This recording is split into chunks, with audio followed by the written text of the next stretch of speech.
Hi, my name is Amber, and today I will be presenting about the unwanted horse problem. I am going to discuss why horses become unwanted, including the financial burdens involved, how horses are disposed of, and previously passed legislation. I will also go into potential solutions to this problem, including donations, sales, leasing, and education. There are many financial burdens that come with owning a horse. We see expenses such as bedding, feeding, and veterinary costs along with labor and land usage. In recent years, the value of the horse has been on a decline. This has resulted in turmoil for horse owners everywhere when it comes to the profitability of their animals.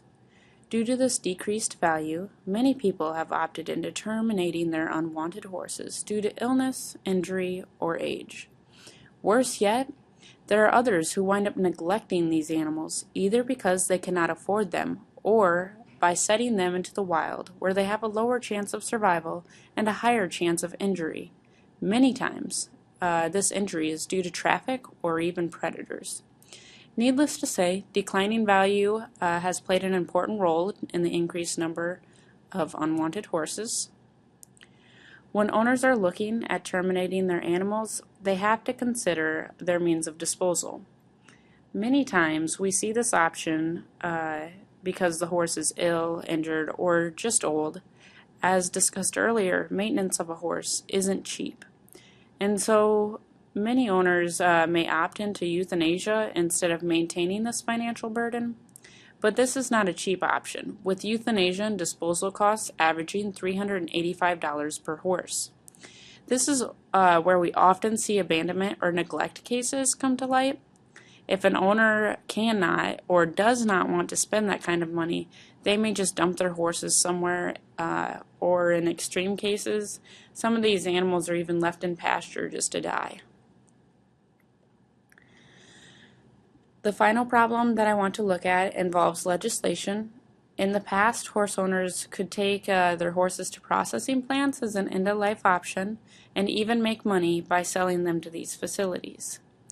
Then the Anti-Horse Slaughter Act came into play, and these plants in the U.S. were closed.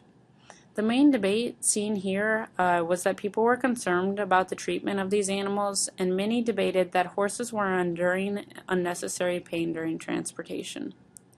The picture that I have here, I think it helps to get the point across about what the general public believes.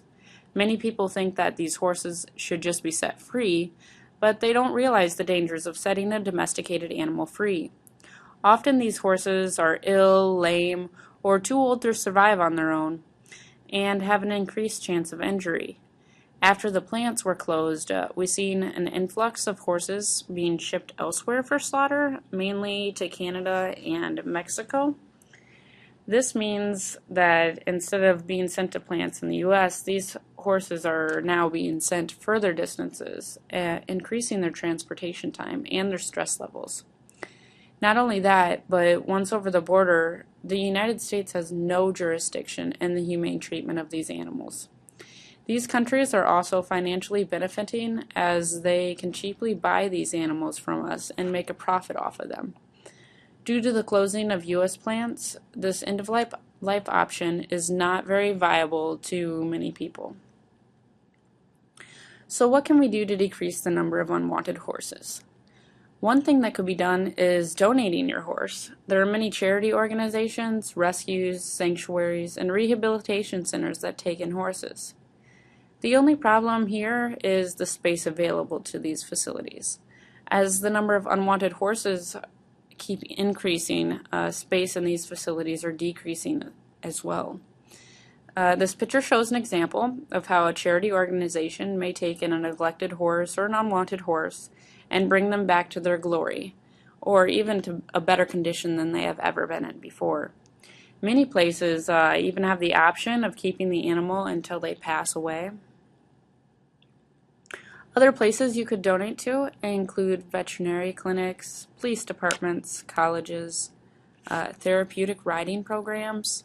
This could be a mutually beneficial relationship as the owner is getting rid of their unwanted horse, while they're also supporting another organization. Another option is to just sell your horse, yet with the values of the horse decreasing, this may be hard to do. Nowadays, you can find a horse almost anywhere, including Craigslist. Not only that, but these horses are being sold very cheaply, and some are even free. This means that the owner might not be able to sell their horse for what it's worth, or what they want out of it. Depending on where you live, this may be a good option for an unwanted horse, though. Owners can also lease out their horses. Leasing is when you have a formal agreement between two parties. Usually it's the owner and the rider. This option is nice if the owner wants to keep the horse but can't afford it. The rider will pay the owner to use the horse, which this will help to reduce maintenance costs and also provide a perk by showcasing the horse's abilities for free. This showcase could help to bring in more clientele, resulting in possibly more money. And the horse is also able to work and maintain their productivity while bringing in money for maintenance through the leasing process. Finally, I want to look at education.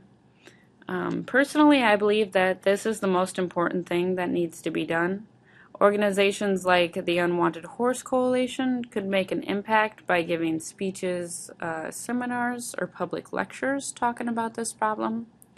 We could even have educated horse owners to help spread the word and get out there about how many horses are unwanted or what we can do about this problem to maybe decrease it.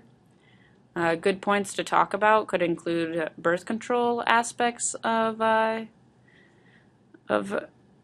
helping to lower the unwanted horses, and also herd management.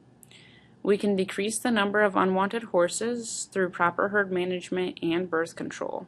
With proper education, we can help people understand the expenses of raising a horse and the current problem with the amount of unwanted horses. With this education, we can start to combat these problems by teaching about other means of disposal as well as proper management techniques. This is the end of my PowerPoint, and here are my references.